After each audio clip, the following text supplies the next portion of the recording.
బాణ మహాకవి రచించిన చండీ శతకం 8వ భాగం 14-12-23.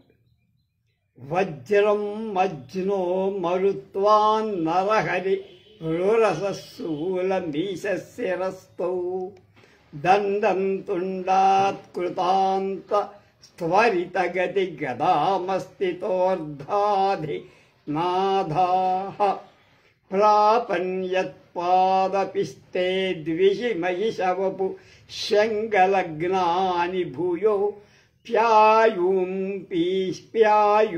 శివాయుధాని జ్యువసతయ ఇతి స్తాదుమాసా శ్రియే వహః. మహిషాసురుణ్ణి ఉమాదేవి చంపిన తరువాత ప్రాణాలను రక్షించుకున్నట్లుగా దేవతలు వాడి దేహాల్లో తగులుకొని ఉన్న ఆయుధాలను దక్కించుకున్న. ఇల్లు కాలి ఒకడు ఏడుస్తుంటే ఇంకోటి ఏదో కాలి ఇంకొకటి ఏడుస్తున్నట్టుగా వాడు చచ్చిపోతే వాడి శరీరంలో చిక్కుకున్న ఆయుధాలు పీక్కుంటున్నారు దేవత. వజ్రం మజ్నో మరుత్వాన్ నరహరిరురసూల ఈశశిరస్థో దండం తుండాత్ కృతాంశ స్త్వరిత గతి గదామత్తితో అర్ధాధినాద. ఎముకలలోని రసం నుండి ఇంద్రుడు వజ్రాయుధం, రొమ్ము నుండి చక్రి చక్రాన్ని, తలలోంచి శూలాన్ని శివుడు, నోటిలో నుంచి యముడు దండాన్ని, ఎముకలలో నుంచి కుబేరుడు గదలు వాటి శరీరంలో గుచ్చుకున్నాయి, వాటిని పీక్కున్నారు. అలాంటి ఉమ మీకు శుభాలేవుగా. దండం తుండాత్ కృతాంతస్త్వరితగతి గదామస్థితో అర్ధాధినాథ. కుబేరుడు ప్రాపన్యత్పాదపిస్తే ద్విషిమహిషవపు శంగలగ్నాని భూయో ప్యాయుం శివాయుధాని జ్యువసతయ ఇతి స్తాత్ ఉమాసా శ్రియే వహః. మహిషాసురుణ్ణి ఉమాదేవి చంపిన తరువాత ప్రాణాలు రక్షించుకున్నట్లు దేవత వాడి దేహంలో ఉన్నటువంటి ఆయుధాలు పీక్కుంటున్నారు. ఎలా? ఎముకలలోని రసం నుండి ఇంద్రుడు వజ్రాయుధాన్ని. అది చూద్దాం. వజ్రం మజ్నో, అది వజ్రం మజ్నో మరుత్వం నరహరి రురసః. అలాగే సముద్రుడు రొమ్ము నుండి చక్రి చక్రాయుధాన్ని, నరహరి రురస శూల మీశశక్తో దండం తుండాత్ కృతాంతా స్త్వరితగతి గదా మస్థితో అర్ధాధిన. తర్వాత రొమ్ము నుండి చక్రి చక్రాన్ని, తల నుండి శూలాన్ని,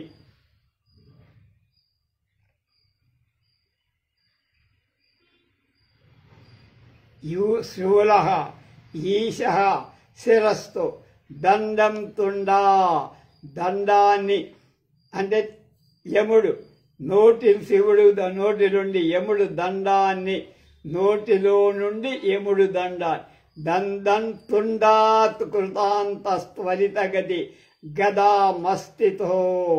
అలాగే ఎముకలలోంచి కుబేరుడు గదను అలా పీక్కొని ఎవరి ఆయుధాలు వాళ్ళు మళ్ళీ వమ్ము కాకుండా జాగ్రత్త చేసిన అలాంటి ఉమాదేవి మనకు శుభాలు కూడా. దృష్టానాసక్త దృష్టి ప్రథమ వివ తథా సమ్ముఖేనాఖి విముఖ్యే మేరాకాశ ప్రగల్భే ప్రియవచసి కృత శ్రోత్రపేయాధికోక్తి ఉద్యుక్తా నర్మద కర్మ న్యవతు పశుపతో పూర్వవత్ పార్వతీవ కుర్వాణా సర్వమీశ ద్వినిహిత చరణాలక్తకేవ క్షతారి. ఒకరినొకరు ఎదుట పడినప్పుడు పశుపతి అయిన శివుడి మీద కటాక్ష దృష్టి, పశుపతి అయిన మహిషుడి మీద క్రోధ దృష్టి, శివుడు పరిహాసమాడినప్పుడు నవ్వు, మహిషుడు ఆడినప్పుడు మండిపడటం, శివుడితో విలాసంగా విహరించడం, మహిషుడితో యుద్ధం చేయడం, శివుడి ఎడ అపేక్ష, మహిషుడి ఎల్ల నిర్లక్ష్యం, ఇలా 2 రకాలైన భావాలు కలిగిన పార్వతి మహిషుణ్ణి చంపి కాళ్ళకి పారాణి పూసుకొన్నట్టు నెత్తుటితో ఎర్రనైన పాదం కలది అయింది.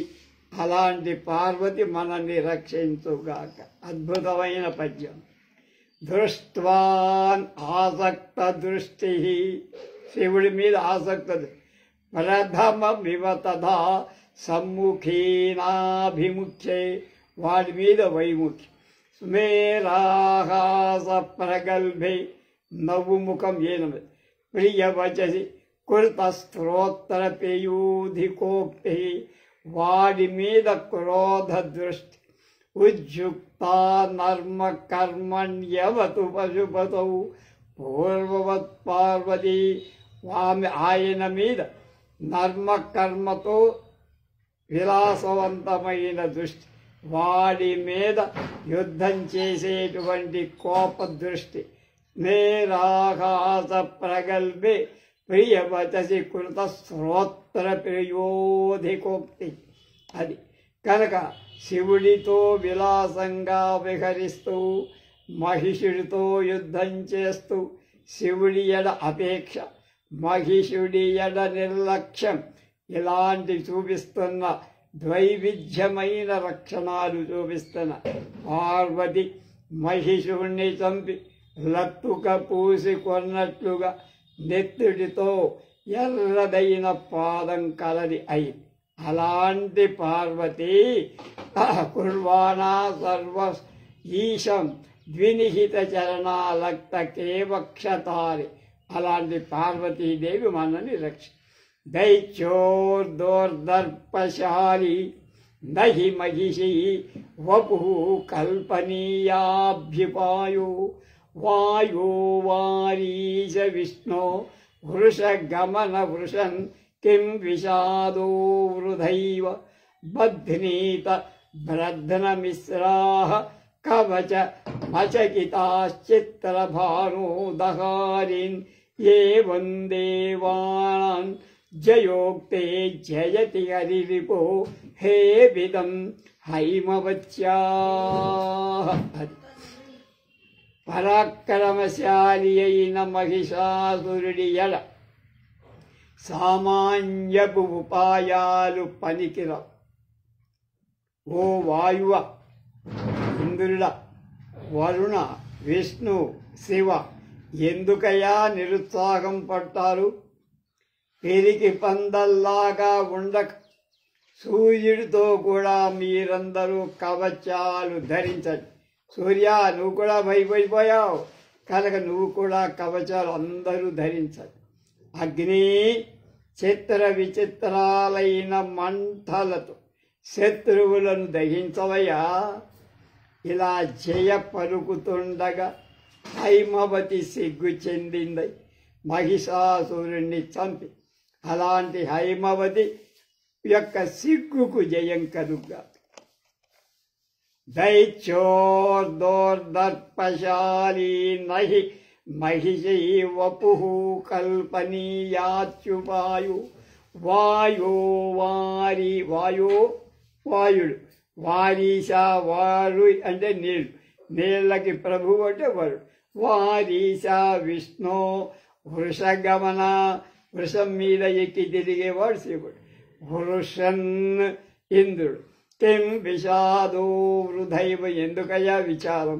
బధ్నీత బ్రధ్నమిశ్రాః కవచమచకిత, బధ్నీత అంటే సూర్యుడు. ఆయన భద్రమిశ్రాః, చక్కగా ఆయుధాలు మీరు కవచాలు ధరించి రండి, మీకే ఇబ్బంది లేదు, నేను చూసుకుంటాను. పరాక్రమశాలి అయిన మహిషాసురుని ఎడల సామాన్య ఉపాయాలేం పనికిరావు. కనుక ఓ వాయు, వరుణ, విష్ణు, శివ, ఇంద్ర, ఎందుకయ్యా నిరుత్సాహంతో కాచేసుకుంటున్నారు? అక్కల్లా పెరికి పందల్లాగా ఉండక సూర్యుల్లాగా మీరు కూడా కవచాలందరూ ఎవరికి ఏ కవచం ఉంటే ఆ కవచం ధరించరండి యుద్ధానికి. అగ్ని చిత్ర విచిత్రమైన మంటలతో మండిపో అన్నాడు. చిత్రభానో దహారీన్, చిత్రభానుడు అంటే వాడు హరి. ఏవం దేవాన్ జయోక్తో అని ఈ మాటలని ఎవరు? జయ అనే ఆమె చెలికత్తె, పార్వతి చెలికత్తె అని మంటలతో దహించరా బాబు అని జయ పలుకుతుంటే హైమవతి సిగ్గుపడి మహిషాసురుని చంపి, అలాంటి హైమవతి సిగ్గుకు జయం కలుగుగాక. దైత్యోర్దోర్దర్పశాలీ నహి మహిషీ వపు కల్పనీయాభ్యుపాయు వాయో వారీస విష్ణో వృష. వామీద నడిపాడు. వాయో వారీస విష్ణో వృషగమన వృషన్ కిం విషాదో హృదైవ. అదంతా వామీద వెళ్ళిపోయి. బధ్నీత బ్రధ్న మిశ్రా కవచ మచకితాశ్చిత్రభానోదహీరన్. ఏవం దేవాన్ జయోక్తే జయతి పుహరరిపో హేపితం హైమవచ్చా. పరాక్రమశాలి అయిన మహిషాసురుడి మీద సామాన్యపు ఉపాయాలు పనికిరావు. కొండంత వాడు మేరు పర్వతం అంత వాడు. కనుక ఓ వాయు, వరుణ, విష్ణు, శివ, ఇంద్ర, ఎందుకయ్యా ఇంకా నిరుత్సాహం ఎందుకయ్యా? పెరికి పందల్లాగా ఉండక సూర్యుడు ఏ విధంగా కవచాలు ధరించాడో ఆ కవచాలు వేసుకు రండి యుద్ధానికి. అగ్ని నీ మామూలు మంటలు వాడికి మానవు. కనుక చిత్ర విచిత్రమైన మంటలతో వాడిని మలిసి చేసి మారేడికాయ చేసి చిత్రభానో దహారీన్ అని అంటారు. వాణ్ణి చంపేసేయి అని జయ అంటే హైమవతి పేరికత్తె సేవకురాలు పలుకుతుంటే ఆమెకు సిగ్గు ముంచుకొచ్చిందిట. అలాంటి హైమవతి సిగ్గుకు జయం కలుగా. అవ్యోమవ్యాపి సీమ్నాం వనమతి గగనం గ్రాహమానో భుజానాం అచ్చిర్మోక్షేణ మూర్ఛన్ దవదహన రుచాం లోచనానాం త్రయస్య యస్యా నిర్మజ్జమజ్జచ్చరణ భరణతోగాం విభిజ్య ప్రవిష్టః పాతాళం పంకపాతోన్ముఖ ఇవ మహిష స్థాత్ ఉమాశాస్త్రియే వహ. ఉమ యొక్క బాహు ఆకాశంలో చెట్లు గల అరణ్యాలలాగా వ్యాపించి మహిషాసురుడు ప్రవేశించగానే 3 కళ్ళ నుండి పుట్టిన మంట ఆ అరణ్యాన్ని తగలబెట్టేసి చూడండి పక్కన. ఆవ్యోమ వ్యాపి సీమ్నాం వనమతి గగనం గ్రాహమానో భుజానాం. ఆమె భుజాలు ఆకాశంకు వ్యాపించిన అరణ్యాల్లాగా అయిపోయాయి. అచ్చిర్మోక్షేణ మూర్ఛన్ దహన రుచాం లోచనాం త్రియస్య. ఆమెకు 3 కళ్ళు. 3 కల్టి మంటలు ఒక్కసారి ఆ అరణ్యాల మీదకి పంపించి ఆ అరణ్యాలన్నీ భస్మీపేటలైపోయినాయి, దగ్ధం చెంది.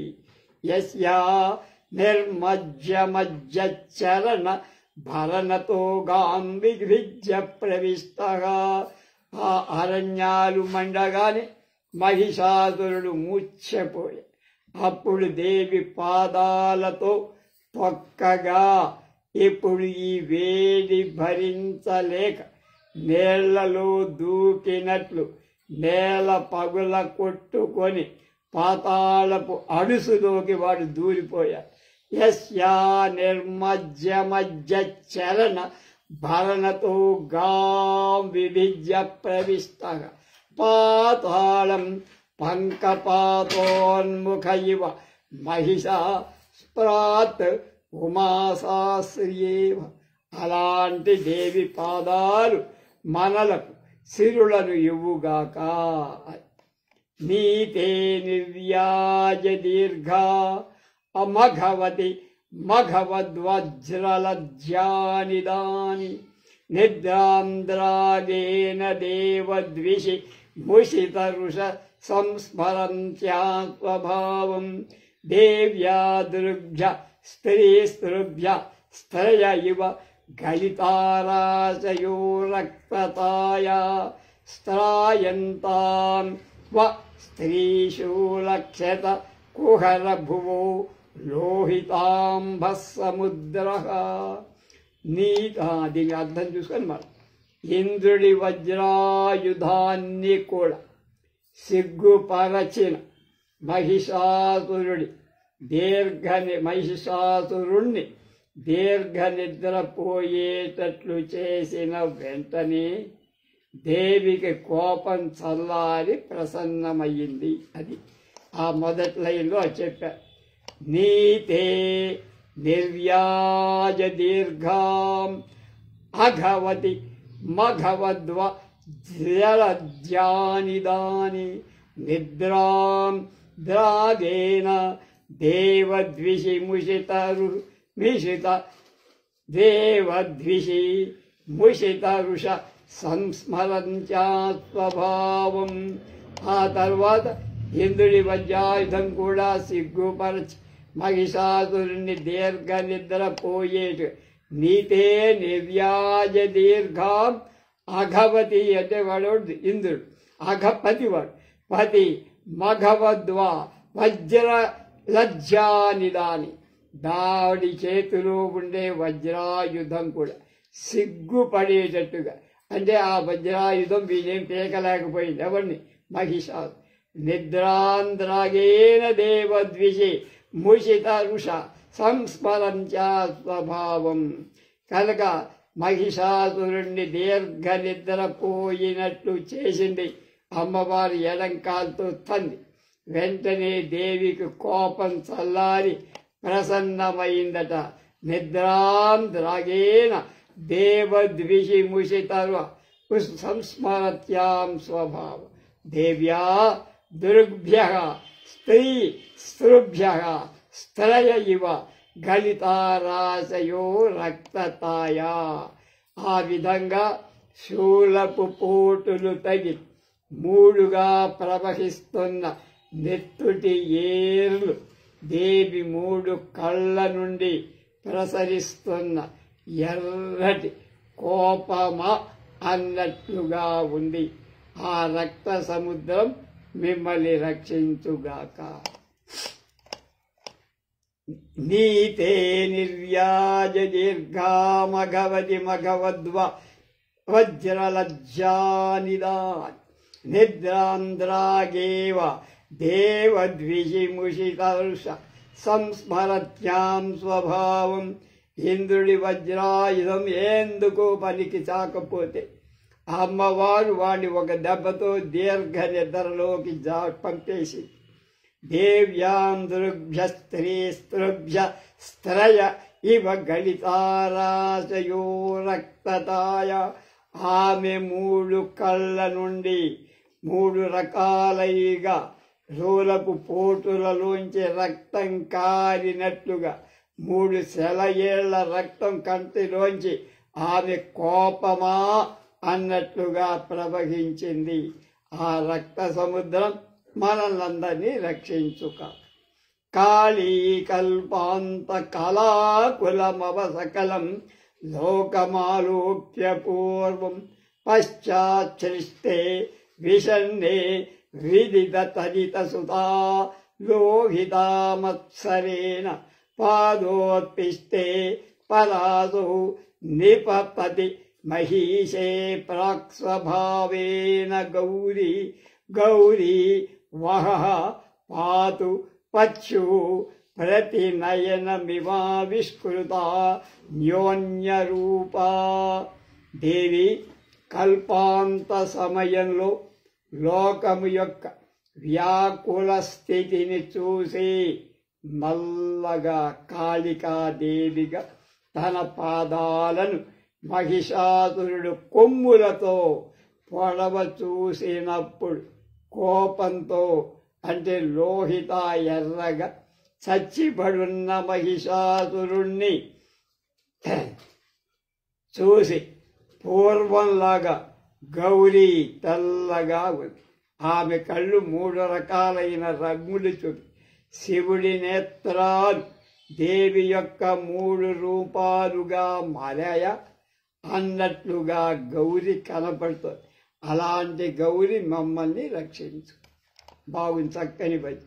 కాళీ కల్పాంతకాళాకులమవ సకలం లోకమాలోక్య పూర్వం పశ్చాచ్చిష్టే విషణ్ణే విదితదితి సుతాలోహితామత్సరేణ పాదోత్తిష్టే పరాసౌ నిపతతి మహిషే ప్రాక్స్వభావేన గౌరీ.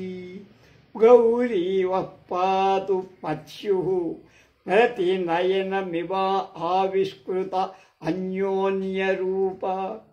శివుడి యొక్క 3 కళ్ళు 3 కళ్ళల్లోంచి 3 రూపాలు బయటికి వచ్చినట్లుగా కనపడుతోంది అమ్మవారు.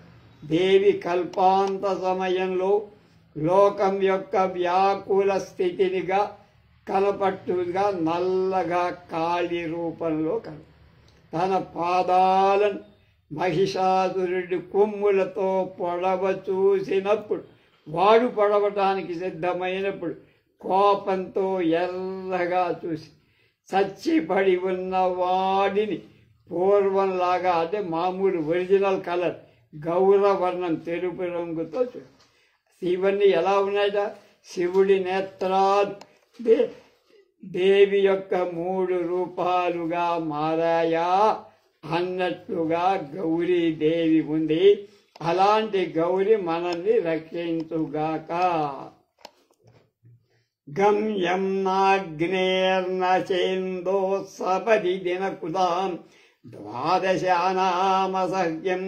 శక్రక్షాక్షాం సహస్రం సహ సుర సరసాసాదయంతం ప్రసహ్య ఉత్ప్రాతోగ్రాంధకారాగమమివ మహిషం నిఘ్నతి శర్మదిశ్యా. దేవీ ఓ వామపాదాంబు రుహ నఖమయైః పంచభిశ్చంద్రమోభిః. మహిషాసురుడు అగ్ని చేత కాని చంద్రుడి చేత కాని ద్వాదశాదిత్యుల చేత కాని జయించటానికి వీలు కాకుండా పోయాడు. అంటే వాళ్ళకి చేత కాదు. వాడు దేవతా సమూహాల ఇంద్రుణ్ణి 1000 కళ్ళను కూడా నాశనం చేసేస్తారు. పారేసి కర్ముకొస్తున్న ఘోర ఘోర చీకటి అంధకారము అన్నట్లున్న మహిషాసురుణ్ణి 5 చంద్రుడు అనదగిన ఎడమకాలి 5 గోళ్ల చేత అమ్మవారు అలాంటి దేవి మనకు సుఖాలివుగాక.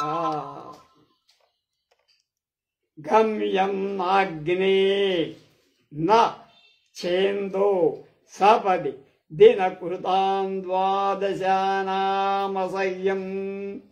అది కనుక వాడెవడోడు? మహిషాసురుడు నాగ్నే ఇంద్రుడి వల్ల కాని, నా ఇందో చంద్రుడి వల్ల కాని, అలాగే 12 ఆదిత్యుల వల్ల కాని, దినకృతాం చందో 10 దినకృత్యాం ద్వాదశాదిత్య నామాం అసహ్యం 12 మంది ఆదిత్యులతో కూడా శక్ర సాక్ష్యాం లేకపోతే ఇంద్రుడి 1000 కళ్ళను కూడా వాడు శక్ర సాక్ష్యాం సహస్రం సహ దూరసదసాదాయితం ప్రసయ్య 1000 కళ్ళు కల ఇంద్రుడు కూడా వాడి ముందు ఆగలేకపోయారు. వాడికి 1000 కళ్ళు పని లేకుండా చేసేశారు. అలాంటి కంబుకొస్తున్న ఘోరమైన అంధకారంలాగా వచ్చాట. చక్రాశాక్యామి సహస్రం సహ సురసదా పాదయంతం ప్రసయ్య ఉత్పాతం ఎక్కడ ఉత్పాత ఉగ్ర అంధకారమివ, అది ఉజ్వలమైన చీకటిలాగా అంధకారంలాగా వ్యాపించి వచ్చిన మహిషం నిఘ్నతి శర్మదిశ్యా దేవి వామ పాద అంబుర నఖమయ. కనుక ఎడమ కాలి వేళ్ళు 5 గోళ్ల వేళ్ల చేత వాడిని చంపేసింది. పంచభిశ్చంద్రమోభి 5 చంద్రులాగా ప్రకాశమానంగా చేసి వాడిని చంపేసి. కనుక అలాంటి అమ్మ మనకి కావలసిన సుఖాలు ఇవ్వు. దత్వా స్థూలాంతరమాలా బలి విఘనసహ ధర్మస్మర ప్రేతకాంతం కాచాయన్యాత్మనైవ త్రిదశ రిపు మహాదైత్య దేహోపహారం విశ్రాంచై పాతు యుష్మాన్ క్షణముపరిధృతం కేసరి స్కంధభిత్తే బిభ్రస్తకేసరాళి మళిముఖుర రణనూపరం పాదపద్మం. కాత్యాయనీదేవి మహిషాసురుణ్ణి చంపి వాడి కళేబరాన్ని ఆడపిశాచాలకు ఉచితంగా ఆహారంగా పారేసి. అది చూడండి ఒకసారి. దత్వా స్థూలాంతరమాలా వళి విఘన సద్ఘర్మ దద్ఘస్మర ప్రేతకాంతం అంటే ఆడదెయ్యాలకు వాడి శరీరాన్ని పీక్కు తినమని వదిలేసింది. అది తినటానికేదీ లేక ఒక్క ప్రేగులు మాత్రమే మిగలటం చూసి అవి వికటాట్టహాసం చేశాయి. అన్నీ అప్పుడో పీకేశారు. ఉన్నది ఒక్క ప్రేగులు మాత్రమే. అవి చూసి ఆ ఆడదెయ్యాలు వికటాట్టహాసం చేశారు. అది మహాదైత్య దేహోపహారం కాచాయన్యాత్మనైవ త్రిదశ రిపు మహాదైత్య దేహోపహారం విశ్రాంచై పాతు యుష్మాన్ క్షణం ఉపరిధృతం కేసరి స్కంధవిత్తే.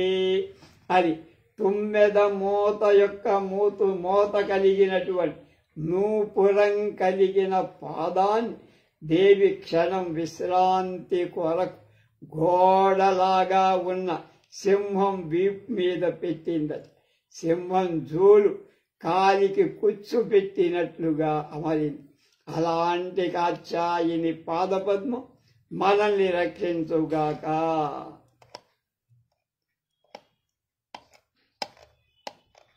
దత్వా స్థూలాంతరమాలా వళి విఘన ధర్మ సద్ఘర్మర ప్రేతకాంతం కాచాయన్యాత్మనైవ త్రిదశ రిపు మహాదైత్య దేహోపహారం విశ్రాంచై పాతు యుష్మాన్ క్షణం ఓపరిధృతం కేసరి స్కంధవిత్తే. ఆ సింహం ఉందిగా, సింహవాహన కదా, ఆ వాహనం మీద కాలు పెడితే ఆ సింహము జూలు పాదానికి ఒక అద్భుతమైన అలంకారంగా బిభ్రేతకేసరాళి అలిముఖర రణనూపురం పాదపద్మం. అది కాలికి అందెక్తొడిగినట్టుగా అద్భుతంగా కలం. కాత్యాయని మహిషాసురుణ్ణి చంపి వాడి కళేబరాన్ని ఆడపిశాచాలం ఉపాహారంగా అంటే మార్నింగ్ బ్రేక్ఫాస్ట్గా ఇచ్చేసి తినటానికి ఏదీ లేక అందులో ఒక్క పేగులు మాత్రమే ఉండటంతో అవి చాలా కోప్పడ్డ వికటాట్టహాస. తుమ్మెద మూత మోసేటువంటి మూపురంగల పాదాన్ని దేవి క్షణకాలం విశ్రాంతి కోసం గోడలాగా ఉన్న సింహం వీప్ మీద పెట్టి ఆ సింహం జూట్ కాలికి కుచ్చు పెట్టినట్టుగా ఉంది.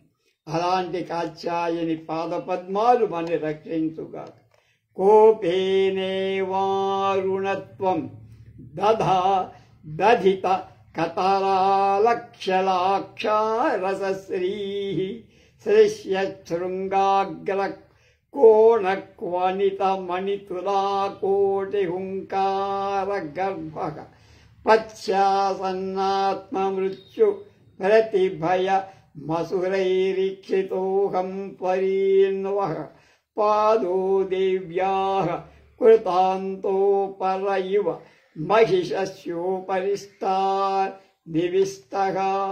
దేవి యొక్క పాదం కోపంతో ఎర్రగా ఉన్నట్లుగా, పారాడితో ఎరుపు పూసినట్టుగా మహిషుడి కొమ్ము తగిలి మూపురం కోణంతో వాయించినట్ల శబ్దం చేస్తుంది. దాన్ని చూసి రాక్షసులు మనకి చావు చేసిందిరా అని భయపడ్డారు. ఆ కాలిని మహిషాసురుడి మీద ఉంచగా రెండవ యముడిలాగా అమ్మగారు కనబడి, యముని వాహనం దున్న కనుక అలాంటి దేవి పాదం మీ శత్రువులను అనుగ్రహించుగాక. మిమ్మల్ని కోపేనే వారుణత్వం దధికతరాలక్షలాక్ష రసశ్రీ శ్రేష్యశృంగాగ్ర కోణ క్వనిత మణితులాకోటి హుంకార గర్భ పశ్చాసన్నాత్మమృత్యు ప్రతిభయమసురై ఈక్షితోహం త్వరీస్వా పాదో దేవ్యాః కృతాంతో ఉపరయివ మహిష శోపరిష్టా నివిష్టా. దేవి యొక్క పాదం కోపంతో ఎర్రగా ఉన్నట్లు ఉండి లత్తుగా పారాయితో ఎరుపుగా మరింత ఎర్రగా కనపడింది వాడి రక్తం. మహిషుడి కొమ్ము తగిలిన రూపరం కోణంతో వాయించిన శబ్దం వినపడి రాక్షసులు తమకు సాగు దగ్గరకు వచ్చిందని భయపడిపోయారు. ఆ కాలిని మహిషాసురుడి మీద ఉంచక రెండవ యముడిలాగా ఆమె కనపంచి, ఎందుకు యముడికి దున్నపోతు వాహనం, వీడు మహిషుడిగా కనుక వాడి మీద కూర్చొనేటప్పటికే మహిషాసుర అంటే మహిషం వాహనుడైన యముడిలాగా కనిపించిందమ్మ.